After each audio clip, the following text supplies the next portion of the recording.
Fala galera, tudo bom? Tio Uli aqui na área. Vamos fazer a análise horizontal da Klabin. Vou aproveitar que eu falei o nome aí da análise. Gente, tem vezes que eu faço a análise horizontal pensando que eu estou fazendo a análise vertical. Tem vezes que eu faço a análise vertical pensando que eu estou fazendo a análise horizontal. E aí a grande questão é o seguinte, cara, pouco importa. O que importa realmente são os insights que a gente tem aqui desse processo, tá? Então, para de ser nerd, para de querer saber o nomezinho de tudo e foca no aprendizado, beleza? Esse aqui que é o objetivo do Tio Uli quando ele traz você aqui para entender essas empresas, beleza?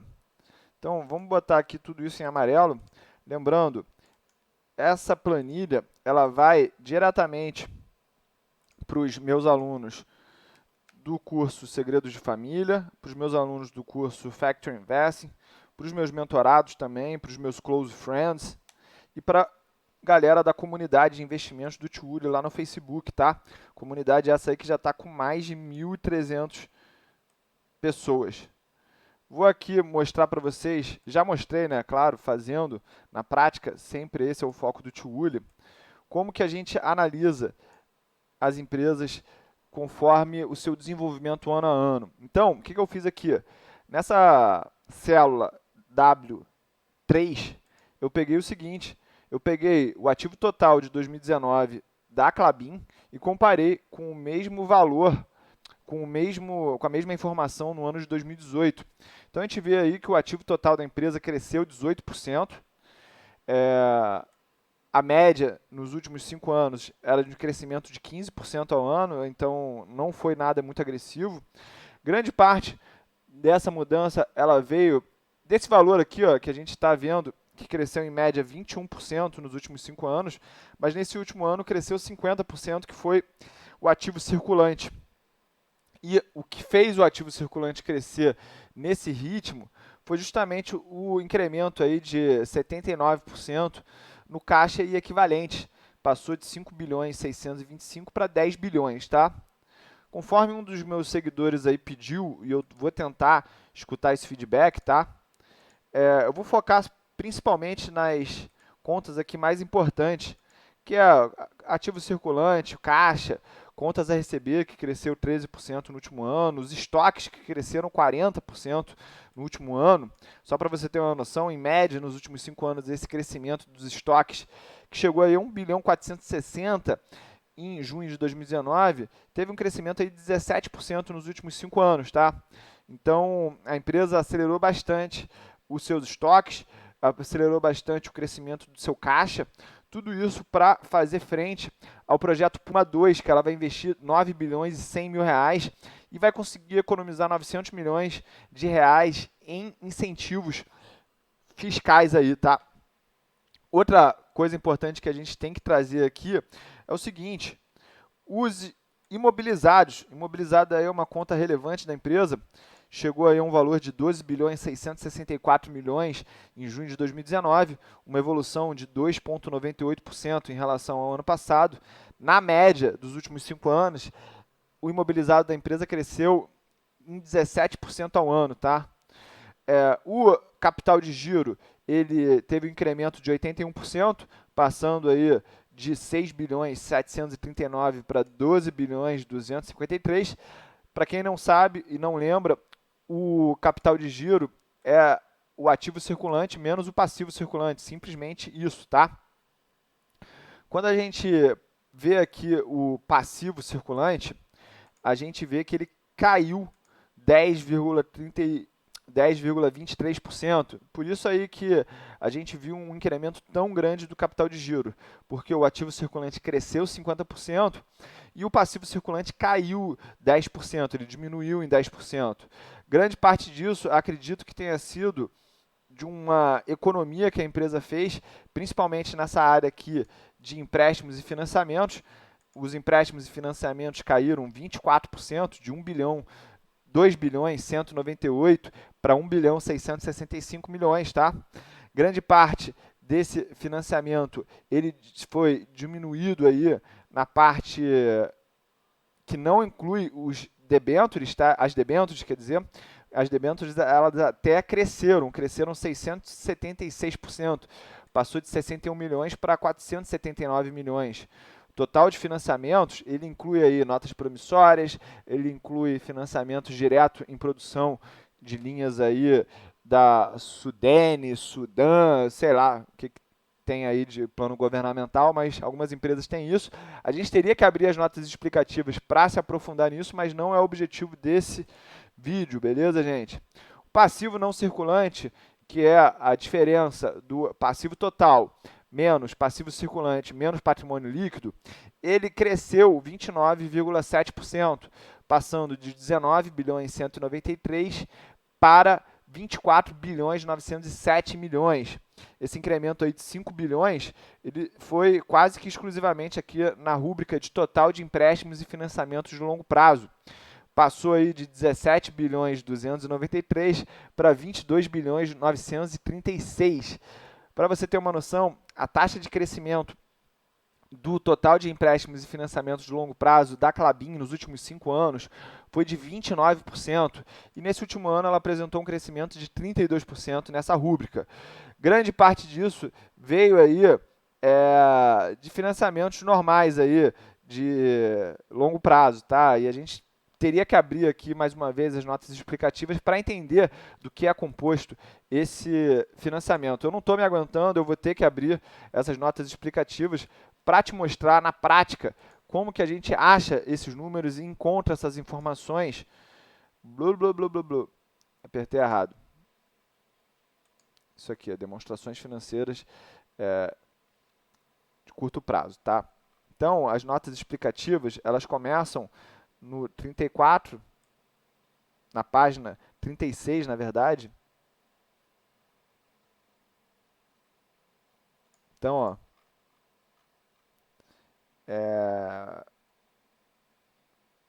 empréstimos e financiamentos, página 69.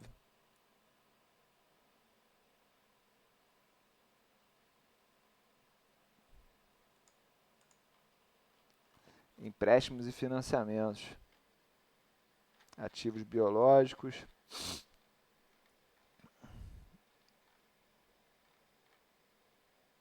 Empréstimos e financiamentos. Vamos dar um zoomzinho aqui, ó. A gente consegue ver que tem muito financiamento do BNDES, a TJLP, mais alguma taxa, Finame, nota de crédito de exportação, CRA. Em moeda estrangeira, ela também tem BNDES, Finvera, várias coisas aqui, ó, nota de crédito, pré-pagamento de exportação, notes. Então, as fontes aí de financiamento da Klabin para esse projeto são bastante extensas, tá? E o total disso somou aí 22 bilhões 936, beleza? Quando a gente olha lá o patrimônio líquido consolidado, a gente vê que esse mesmo número, apesar de ter uma representatividade menor atualmente no ativo total, ele cresceu 1,82%, tá? Para a gente ter noção, em média, nos últimos 5 anos, o patrimônio líquido da empresa cresceu 4% ao ano. É claro que quem foi acionista da empresa durante esse período recebeu os dividendos no mesmo período. Fechado? Vamos dar uma olhada então agora nessa mesma linha de análise, mas na DRE. E aí a gente vai entender aí o potencial de crescimento da empresa baseado no que ela fez no passado. Fechado? Então a gente tem aqui, ó,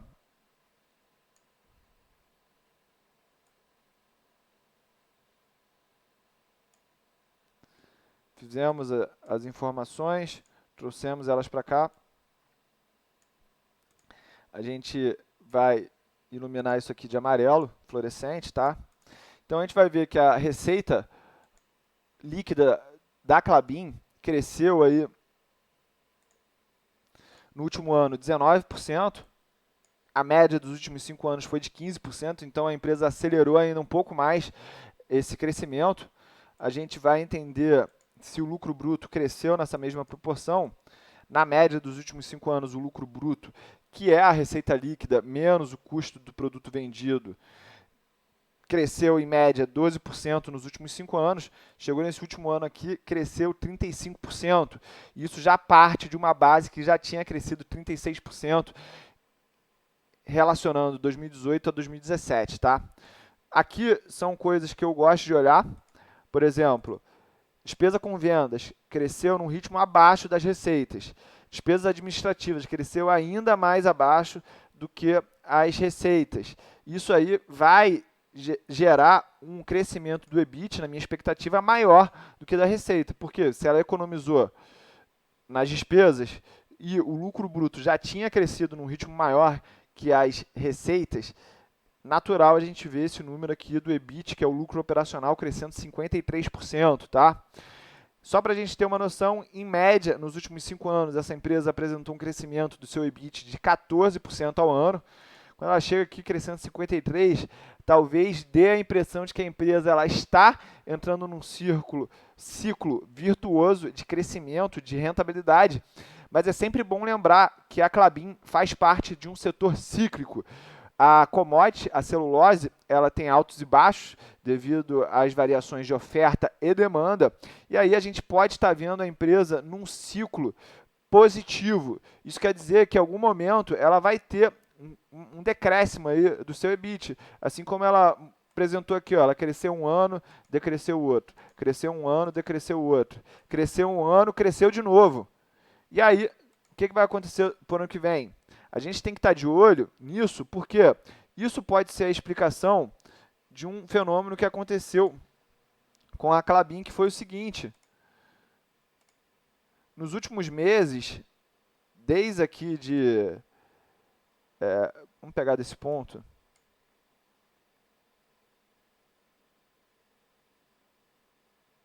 Desde maio de 2018, a empresa chegou num topo aqui. Se a gente for um pouco mais agressivo nisso, a gente pode entender que esse ponto chegou em 2015. E desde então, a empresa tem tido uma queda aí de 28% nas suas cotações, tudo ajustado, tá? Nos últimos 1000 dias. Se a gente pega aqui essa tendência mais inclinada, caiu 25%, 26% em aproximadamente 260 dias, tá?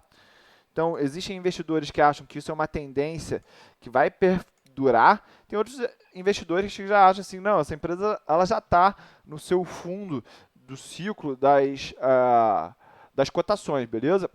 E aí a gente vai olhar aqui o lucro antes do imposto de renda. Esse aí realmente decresceu numa taxa bem forte, porque estava negativo o valor, e aí... Não, na verdade aqui é o seguinte que a gente tem que fazer. A gente tem que pegar essa diferença e a gente vê aí que o lucro cresceu mais de 2 bilhões, o lucro antes do imposto de renda, tá? E aí, isso aí, por que aconteceu isso? Gente, porque a empresa ela tinha tido um prejuízo financeiro tão grande em 2018 que gerou um prejuízo aqui de 705 milhões em 2018, antes do imposto de renda.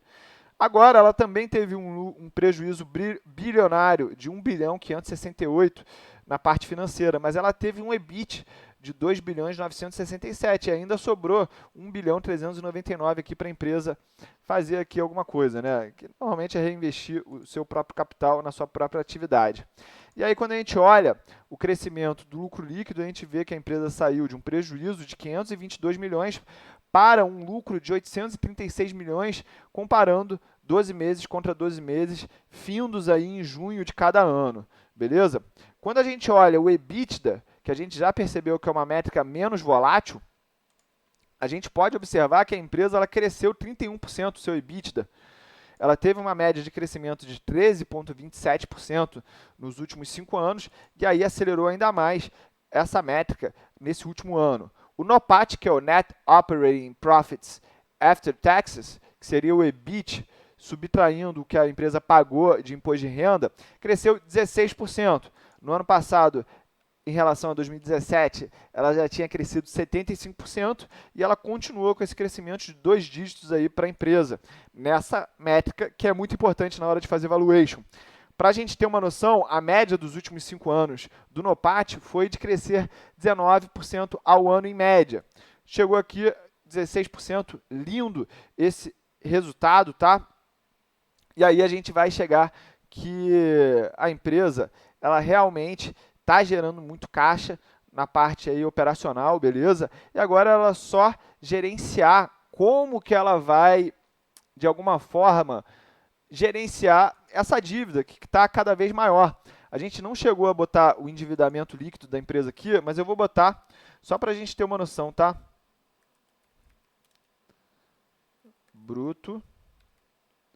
E aí eu vou adicionar aqui, ó, endividamento líquido. O que é o endividamento bruto, gente? É o total de empréstimos e financiamentos de longo prazo mais o total de empréstimos e financiamentos de curto prazo. E aí, quando a gente quer achar o endividamento líquido, a gente pega o endividamento bruto e subtrai o que a empresa ela tem de total de caixas e equivalente, beleza? E aí a gente vai entender agora a dinâmica da empresa em relação a essas métricas. Vou puxar aqui para vocês. A empresa atualmente está devendo 14 bilhões 499 milhões líquido, tá? Mas o endividamento bruto é de 24 bilhões 601. Só para a gente ter uma noção, o endividamento bruto cresceu 26%, mas o endividamento líquido cresceu apenas 4,57%. Quando a gente compara que o patrimônio líquido cresceu 1,82% e a gente compara que o endividamento líquido cresceu 4,57%, a gente vê que não foi tão grande o crescimento desse endividamento, beleza? Mas é bom a gente entender essas relações aqui, ó. A empresa, antigamente, ela tinha uma relação que era o seguinte: o endividamento líquido sobre o patrimônio líquido era de 2,28 vezes. E agora isso foi para 2,34 vezes. Não é uma coisa muito ruim, tá? Não é muito agressivo isso. Está em ordem. Por quê? Porque a empresa ela botou basicamente esse aumento do endividamento bruto direto no caixa para fazer frente ao desenvolvimento do projeto Puma aí. Beleza, gente? Então, eu vou ficando por aqui. Essa foi a análise horizontal da Klabin. Espero aí que vocês que tenham visto até o final deixem um like e pede aí a próxima empresa que vocês querem que eu faça a análise, beleza? É só o começo, galera. Tamo junto. Vamos que vamos.